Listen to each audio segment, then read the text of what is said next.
Another disappointing day, very reminiscent of Thursday night, really. Chances missed, chances missed, chances missed, caught on the break. Ram, talk to me about how you're feeling right now. I really didn't want to come on. I'm really not feeling well at the moment. But when I heard no one else was coming on, I was like, someone's got to represent. And look, at the end of the day, we said this against United. We said this against Atalanta. Same old story. I can't put any blame on Jurgen Klopp. We had about 5 goal-scoring opportunities, genuine goal-scoring opportunities where the ball should have been in the back of the net. And we said this before, and I think it's now creeped into the players. That element of doubt in front of goal is now come to pass, and now we have to see what we were seeing. Salah's been poor. Darwin Nunez, oh my. He's a guy that will get your pulse racing. Like, he could do some crazy stuff, but he also could do some really stupid stuff at the same time. And he had opportunities to get where he should have done a lot better. That chance from a corner kick, both corners, put it in either corner. Why are you hitting it straight at the goalkeeper? And look, we just got to take it, you know. I think at the start of the season, when people said that we'll be there, and we will probably drop off after the game week 32. We saw it, but we can't excuse the fact that these guys bottled it. 100% bottled it. They had the chances. They had the chance to actually extend the goal difference, and they failed to do so. And Klopp did all he can. You can't blame the manager anymore. The tactic was, we set up well, and we had our chances. If you have chances, that's on the players. And Jurgen Klopp can only do so much. And we just got to move on from this, and we just have to see out the rest of the season, because let's be honest, it's not we can't overturn it. The fact that City are ahead of us now and Arsenal are still yet to play is more or less done. It's done. Rack, how are you feeling about it? I mean, Darwin, I know that Jota and Salah missed big chances too, but Darwin again seemed to have one of those days where it just wouldn't go in for him, but it seems like it's spread across the whole team. Do you think the pressure of this title race is getting to your front line? I don't know about pressure. I think I said this on a show a few weeks ago. Like, people at the end of the season, people will talk about pressure and they'll say, "Okay, yeah, you cracked under the pressure, or you thrived under the pressure," and all you can feel is the only way to really know whether that's the case is really when you're in the moment, because people will look back and then, you know, make a decision based on what's happened without necessarily knowing. I don't think we're necessarily felt the pressure today, but we just weren't good enough. And yeah, we missed some chances, but Crystal Palace missed some gilt-edged chances. Basically, the whole of the first half was pretty much like it was at Selhurst Park. They were by far the better team in the first half. So I'm not going to say it's just about us missing chances. We were second best across the whole pitch, and yeah, okay, maybe we had some chances in the second half, but I don't know. I don't necessarily think it was enough. Yeah, on paper there were enough chances to win the game, but we could very easily have lost the game as well. It's just it's a sad end.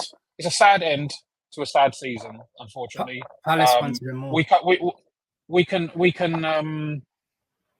If there's one team in it, perhaps it may be a bit different. But when we're coming up against two teams, you know, one team may drop points and it might give you a chance. But for both of them to drop points, I very much doubt it. I think, at least as far as the Premier League's concerned, today is season over. And ironically, we have to kind of decide: do we have a bigger chance of the Europa League, and try and overturn that because of how strong Arsenal have been and because of how strong City are. I think that may just be by a small margin our best opportunity of getting another trophy, ironically. But to be honest, they're both long shots. I hear that, and Sia's here with us, obviously a Liverpool fan as well. Give me your thoughts on your team's performance today. 2 weeks running, dominated the game in terms of chances, but just couldn't get the win. And today, though, losing as well, losing more ground in the title race. What's going through your mind? A lot is going through my mind, bro. Big up to Rek and Ram for showing up. Where the hell do I begin with this? honestly, the first thought I had before this game was seeing the starting 11. I don't understand how Jurgen Klopp rewards Darwin Nunez for his performance against Atalanta with a fucking start this weekend. I don't understand that. And I criticized this after the Atalanta game. I don't understand the man's blind loyalty towards some players. You can't have a performance like he did against Atalanta and then just start against Crystal Palace on the very next Sunday. I get that Jota just came back from injury, but that can't apply to Jota when it didn't apply to Jones. If Jones was fit enough to start, then obviously Jota can start. You even have Cody Gakpo, as shit as he's been at times, who can start. Like, drop fucking Nunez. The guy is a fucking liability. I am sorry. I tried to give him a chance when he had his little purple patch, but yeah, that is fucking done. And then you have the Japanese Fred in midfield, who Crystal Palace were passing it around as easily as you like, who's another player that I feel has been overhyped to the point where people feel like he's undroppable. And he can't be dropped because we really don't have any options. McAllister can't be used as the number 6 because that's not where we get the best out of him. So honestly, I saw this coming. I've been saying on the group that these kinds of performances are not sustainable. We can't keep conceding first and expect our quality to win out. It does not work. When Manchester United still had Cristiano Ronaldo, I don't remember which season it was, but you guys were still in the Champions League. You guys would go goal down, 2 goals down, but you would come back, and the narrative was consistent. You can't keep this up. Why is it that narrative doesn't apply to Liverpool? It should. We cannot keep up trying to come back from a goal down every single fucking game. It doesn't work. It just doesn't. It's certainly not working for you at the moment, mate. It really isn't. I want to go to some super chats in a minute and post some of the questions, but also the football gods play a part in this game. I believe they're real. This was Paddy on Thursday. Oh, what is it with the inflection? Here we go again. Oh, Liverpool. No, it's a done thing, bro. We're winning that game. Let's be serious. If it was at Selhurst Park, don't get me wrong, I'd be a bit like, well, we're going to win. I know Kate's going to be there. No, I don't like Paddy. He's just so arrogant. I don't like it. But it's... He said it was going to be easy. No, he didn't even want us to have a conversation about it. And for me, I don't know why. I just feel like there's so much that goes on. I thought Liverpool would win, by the way. I predicted Liverpool win, but first person I thought of when the final whistle went was Paddy said this was going to be easy. And never easy with Palace. It's never easy. I have a question for you, and Rack and Ram can weigh in if they want. But this is a question that I've been pondering over the last 2 seasons. If you guys remember, when we won the league in, I think it was 1920, we were on course to breaking Jose Mourinho's record at Chelsea for conceding the least goals in a season, less than 15. After that season, Jurgen Klopp's previous assistant, Željko Buvac, left the club. Does anyone remember after that guy left where Liverpool were looked at as a defensively solid club? Or were we always that club where you pointed, yeah, they give up chances, but they have Van Dijk, they have Alisson, they'll score more than you? What are your thoughts on that? That's not entirely true, because Željko Buvac left before the Champions League final in 17-18, if I'm not mistaken. So Pep Linders was the assistant manager when we won the Champions League and we won the Premier League. But when you talk about 1920 after 2021, it goes back to the old thing where Michael Edwards was no longer director of football, and there's a lot more people had a lot more reins in terms of transfers.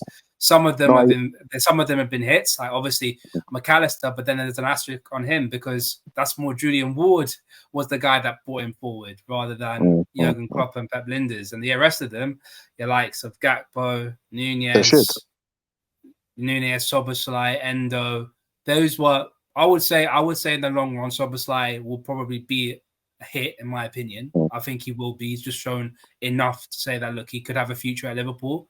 But Gakpo and Nunez, for me, the jury's out. And Endo is always going to be a 4th choice, 5th choice midfielder. So I'm not really too bothered about him. I knew what he was going to be like. But like you said, it's the fact that too many people had too much control, and we lost what was so good for us when we were successful. Yeah, and now it's come back to bite us. Yeah. But can I the ask crux a of my question here? question still Can I stands. ask a question here? Sorry, because it's like there are lots of what are we talk? What's the point of what we're talking about here? Is there a point to this? I'm just a little bit lost. I'm sorry to say. I mean, Yeah, like, I was just about to get to that. My question was, is Jurgen Klopp a good defensive coach?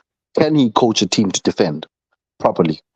yes, I would I say. think I think he would say can. so. I just think he's choosing to play the way he plays. I think it's. I don't think it's that he doesn't know how to make you a little bit more defensively resolute. You'd only have to drop your high line by about 15 yards, and you wouldn't be in this sort of trouble. As an example, But Terry, it's not just about the high line though, because if you look at Crystal Palace's goal, it was a cutback.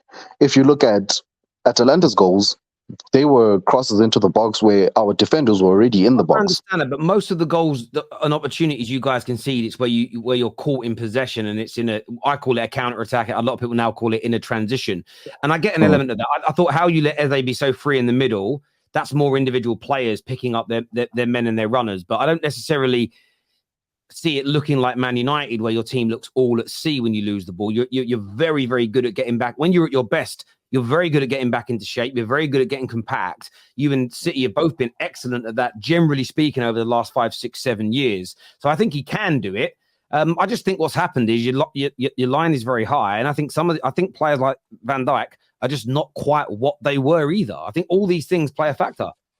And even when our line was high, when the year we won the league, even when our line was high, it played into our advantage. The thing is, back then we had the personnel to be able to play that high line and we had the energy, because as soon as the other team got the ball, we were able to cut it off at source. They weren't really able to play through us. That's why we didn't give up as many opportunities, which is why we didn't give up as many goals. Since then, there's been a deterioration there was a deterioration in Fabinho. Obviously, Endo is not a peak Fabinho player. Gini Wijnaldum, who was a disciplined midfielder who could play with the ball, wasn't the most adventurous for Liverpool, although he was a good attacking outlet for the Dutch national team. Arguably, he's only really been replaced by, if you want to call McAllister a Wijnaldum replacement, then I think that's not necessarily that's a fairish comparison. But we've just collectively as a team, in terms of cutting off opportunities, cutting off chances for the other team, we haven't been at that level anymore. And part of that may also be, other defenders have fallen by the wayside. Virgil has come back and has been very good. There's just been a lot of changes. You calling it as well. The midfield you had when you were at your best. So the midfield now isn't as. You might have more technically gifted players potentially, but it isn't as workhorse like. It isn't as strong, and it's easier to penetrate. V's here as a rival. What are you saying, V? Hey, I'm here on a Sunday. I'm just gonna say, your manager expressed that he didn't have the energy to continue on. There's 35 days left before he says farewell to Liverpool. I think there's also a level to also look at the players. And Pep, I got to bring my manager into this. To be relentless and to want to continue to win is difficult to do. And I think what I've been noticing is, yes, you guys have been mentality monsters for a portion when you guys were at your clip. But some of these players, some of the ones that have been here from the very beginning, they don't quite seem to have that energy. Van Dijk was saved. A brilliant save by Robertson on that line, but that would have been a tremendous error that would have followed him like what happened to Gerrard. So I think it's just a matter of the team's not ready for it. You guys are falling off. Terry had you guys as favorites. I had you guys in this title chase as well. You guys have now let City through the window, through the door. Now it's just left to Arsenal to slip up, man. I'm thankful for the gift. Crystal Palace were tough, and they should. One would argue they should have won by more than that one goal. They're a quality squad. They're a quality team because they made life difficult for City. Thank you for the opportunity, guys. I'm going to try and win this fourth. That's all I want to say on this Sunday. It's funny how you call Van Dijk slip an error, but when the Brentford player slipped, you said it was because of pressure on that City applied onto him. I do like how you phrased that up different. I was being kind. I was being kind. Look at look, wait a minute. Can I just point out Veta in his gated development? Look at that house. Look at the size of that house in the background. He's just chilling there. I'm seeing that. Look at that, brother. That is nice. I know. Man like V there.